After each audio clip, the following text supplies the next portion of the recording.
주식을 하루 이틀 할 게 아니잖아요.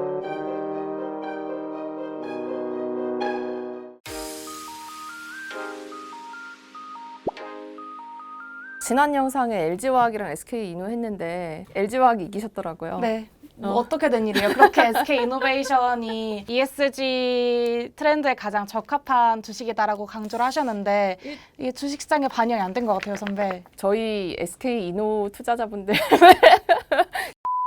근데 오늘도 사실은 우리 반도체 하려고 했는데 제가 무슨 SK 담당처럼 돼버렸어요, 지금. 네, 선배가 SK 하이닉스를 하시고 저는 삼성전자를 하려고 하는데 주식 혹시 갖고 계세요?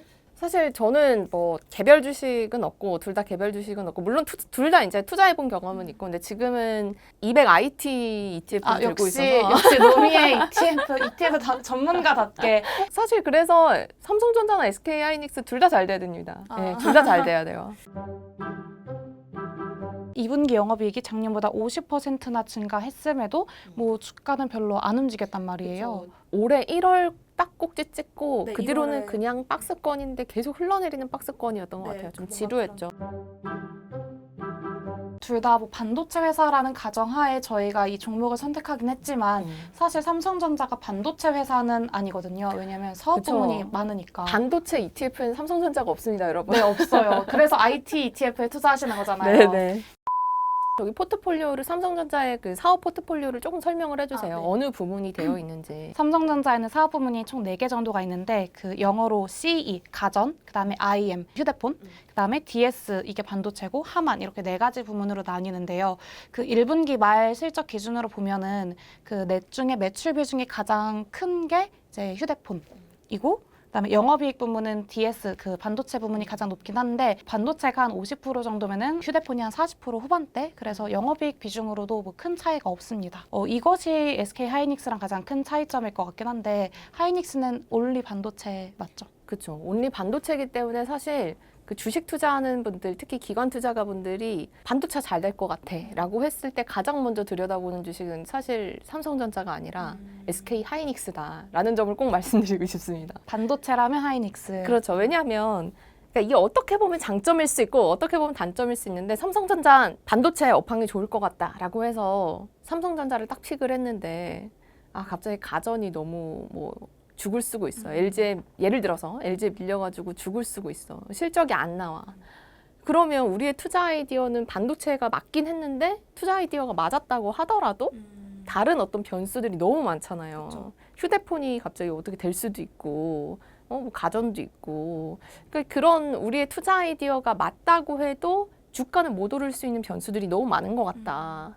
근데 SK 하이닉스는 온리 메모리 반도체거든요. 물론 온리까지는 아니지만 거의 그냥 대부분이 메모리 반도체고 디램과 낸드 플래시 가지고 장사하는 회사여서 정말 메모리 반도체 업황이 좋을 것 같을 때 바로 실적으로 모두 반영이 되는 회사다. 그래서 굉장히 퓨어한 회사다. 이런 장점을 가지고 있다라고 말씀을 드립니다. 그러면 메모리 반도체 업황이 좋아야 되겠네요. 지금. 그럼요. 좋은가요, 지금? 업황 얘기를 넘어가자면 네.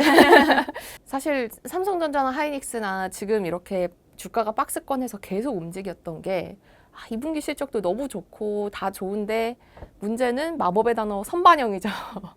주식 투자자들은 이미 뭐 3분기도 좋고 4분기도 그래 좋겠지 뭐 2분기만큼은 아니더라도 어쨌든 좋겠지만 그럼 내년엔? 그러니까 벌써 내년을 쳐다보고 있는 건데 지금 시장의 가장 큰 불안은 예를 들어 페이스북이야. 뭐 어디 서버 투자를 해야 되는 IT 기업이야.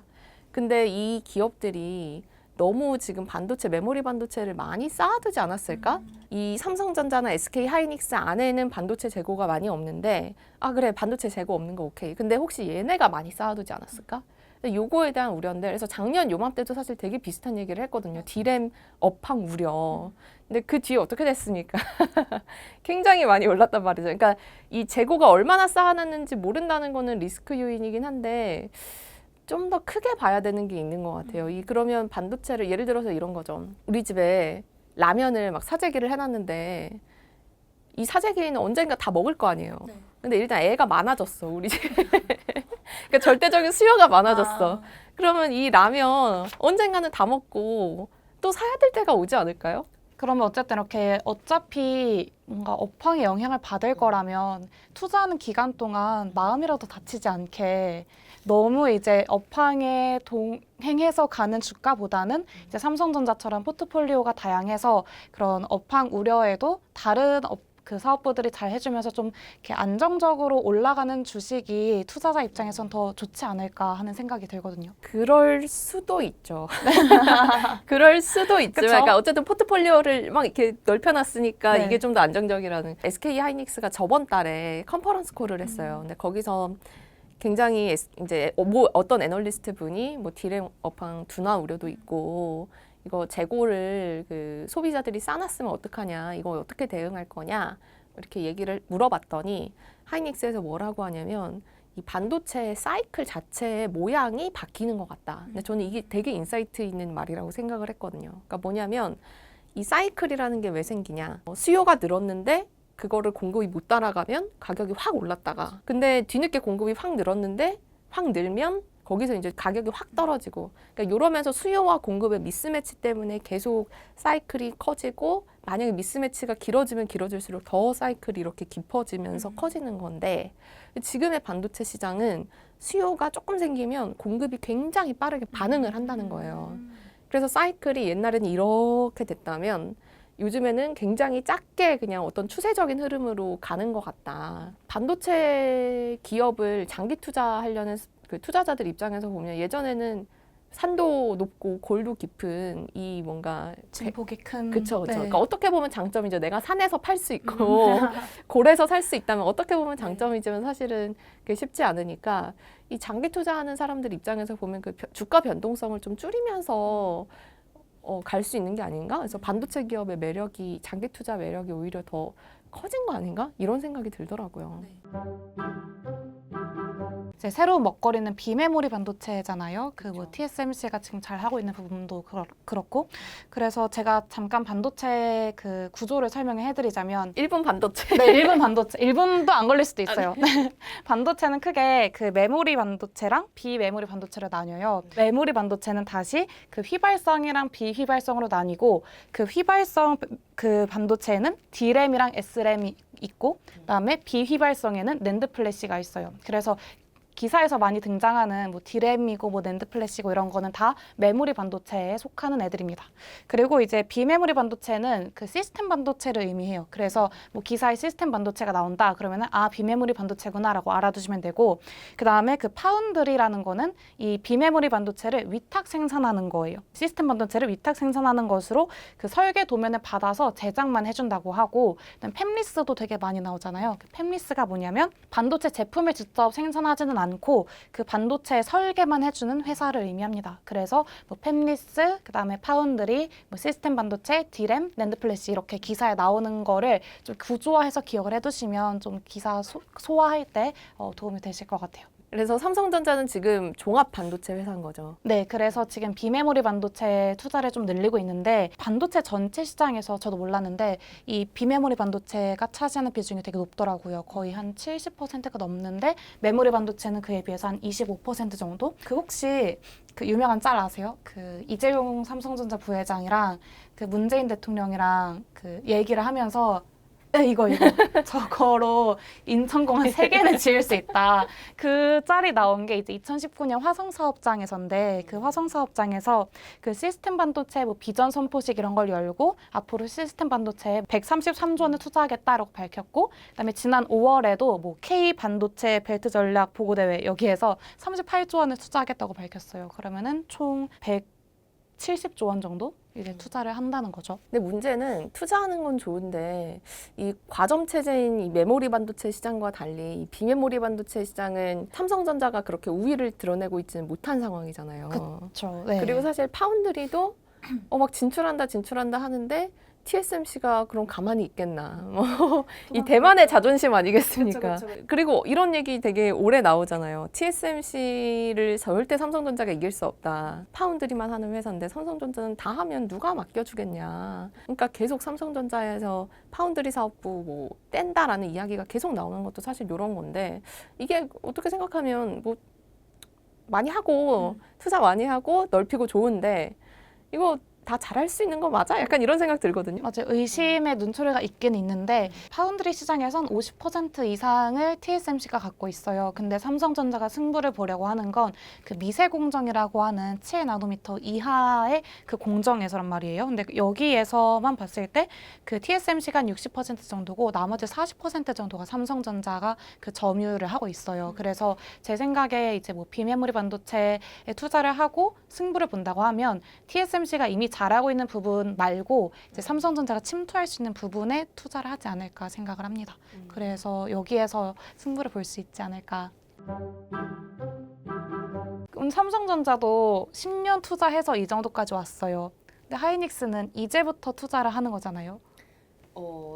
약간 삼성전자랑 하이닉스의 그 전략이 조금 다르다고 생각이 저는 이제 들었는데, 뭐냐면 하이닉스는 이번에 그 인텔의 낸드 사업부를 인수를 한 거잖아요. 그러니까 어떻게 보면 이거를 우리가 이 시장에서 이미 잘하고 있는데 잘하는 걸 더 잘하자라는 전략이고, 최근에 나오는 이슈는 이제 하이닉스도 파운드리를 하려고, 그래서 파운드리를 2배 늘리겠다, 캐파를 2배 늘리겠다라는 이야기를 했거든요. 근데 그게 당장 하이닉스 스스로 해가지고는 안 될 거고, 무조건 이제 M&A를 해야 늘릴 수 있는 양이어서, 그러면 M&A로 좀 더 캐파를 늘려가지 않겠냐, 파운드리 부문은 그렇게 예상을 하고 있습니다. 이거는 하이닉스의 문제기도 한데 문제라기보단 삼성전자가 어쨌든 지난해랑 올 초 너무 많이 오른 거 아닌가. 실적도 뭣도 아니고 그냥 너무 많이 올랐던 게 주가의 가장 큰 문제가 아닌가?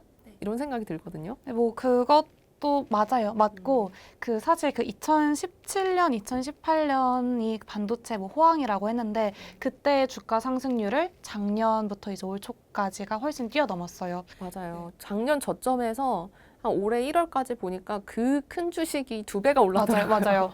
근데 이 큰 주식이라는 그 부분이 사실 제가 인정하는 약점이기도 한데 너무 큰 회사라는 게 장점이자 약점이라고 생각을 해요. 왜냐면 시총이 500조고 그다음에 우리나라 1등 기업이니까 그 정보 싸움에서 우위를 점하기가 좀 힘든 거죠. 그리고 뭐 개인 투자자뿐만이 아니라 뭐 외국인 기관 다 열심히 공부하고 트래킹을 하고 하니까 아까 말씀하신 그 마법의 단어 선반영이 굉장히 빨리빨리 반영이 되고 있는 주식이 아닌가 생각을 하고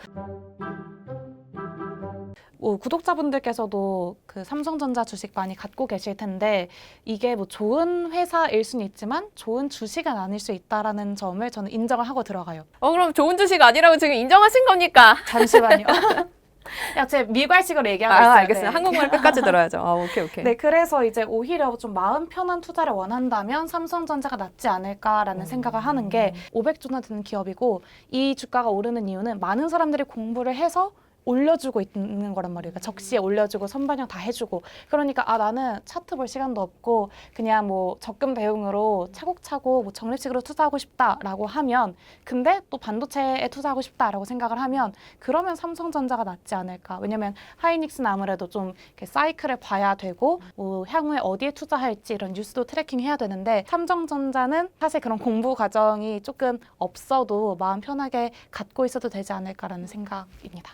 내가 삼성전자로 갈 거냐, SK 하이닉스로 갈 거냐를 고민하신다면 삼성전자 좋은 기업이죠. 좋은 기업이고 굉장히 변화에 잘 대응해 온 기업이지만 이 삼성전자가 하고 있는 사업이 굉장히 변화무쌍하잖아요. 예를 들어 애니콜 기억하시나요? 정말 그렇게 잘 나가던 애니콜 그리고 그렇게 잘 나가던 노키아도 굉장히 쉽게 사라져 버릴 수 있는. 그러니까 근데 그 와중에 이제 삼성전자는 대응을 잘 해가지고 이번 되게 잘 살아남았지만 앞으로도 계속 그러길 응원합니다.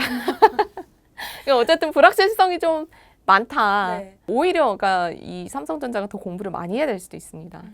SK 하이닉스는 반도체 업황만 알면 되는데 삼성전자는 가전도 알아야 되고 핸드폰도 알아야 되고 애플도 쳐다봐야 되고 뭐 그런 이슈가 오히려 있지 않나라는 생각을 한번 해봅니다.